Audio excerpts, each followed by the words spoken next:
Where do your hard-earned tax dollars go? Well, let's start out with the bailouts in 2008. That cost the American taxpayer approximately $700 billion. Almost three-quarters of a trillion. $700 billion.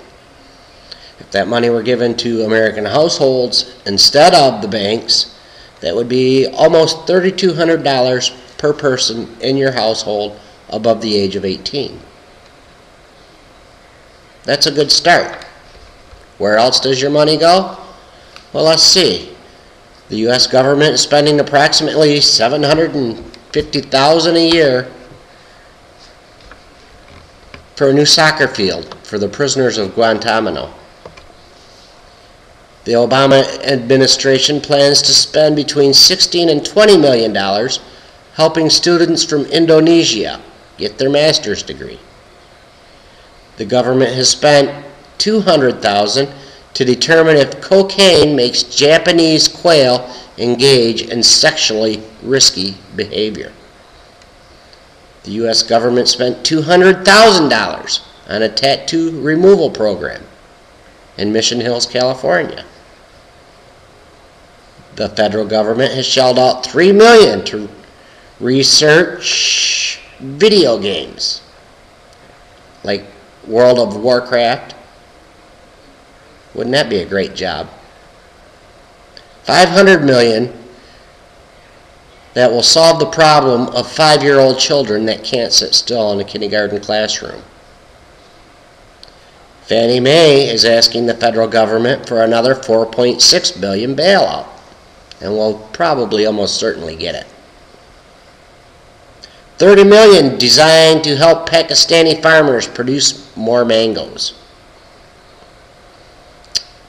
$700,000 to study methane gas emissions from dairy cows.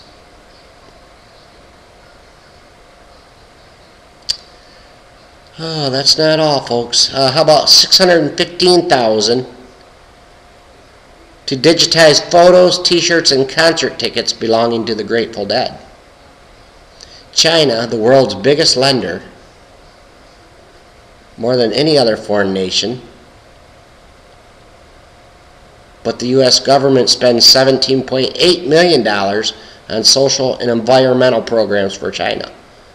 So we borrow $17.8 million from China and then give it back for their social and environmental programs. $2.6 million to train Chinese prostitutes to drink responsibly. Oh, we don't want those Chinese prostitutes getting too drunk now, do we? $239,100 to study how Americans use the internet to find love.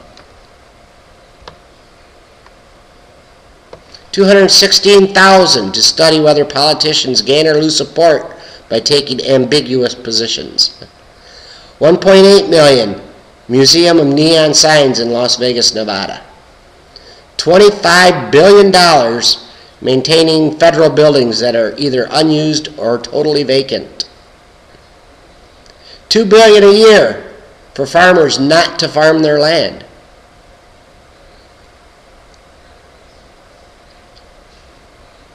$137,530 to create recession-themed video game called Layoff.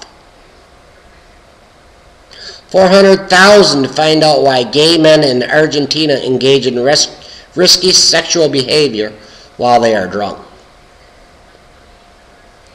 $442,340 to study the behavior of male prostitutes in Vietnam.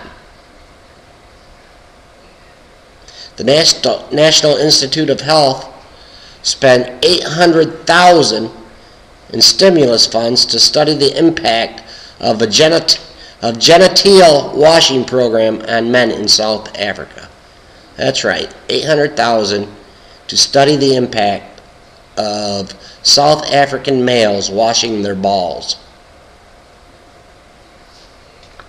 $100,000 on Celebrity Chef Fruit Promotion Road Show. Okay, $100,000 Celebrity Chef Fruit Promotion Road Show in Indonesia. $500,000 to paint a Chinook salmon on the side of a Boeing 737 for Alaska Airlines. Can you believe this? This is what your tax dollars are being spent on, folks. And they say they can't find any money to cut? That's not to mention all the other foreign aid we put out.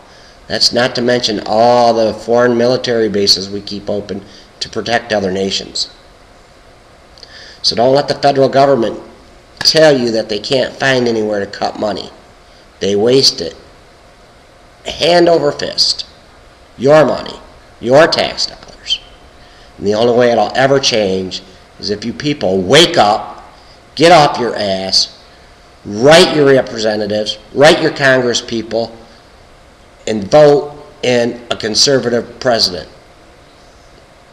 The only choice we have right now is Ron Paul. Unfortunately, Ron Paul didn't do very well in all the primaries and all the straw polling. I was a little upset that he didn't take first in any states and hardly took second in any. That doesn't mean he's done. The delegates are still up for grabs. Less than 1/3 of all delegates have been actually assigned and committed. So don't give up on Ron Paul, and especially don't give up on his ideas. Wake up, America.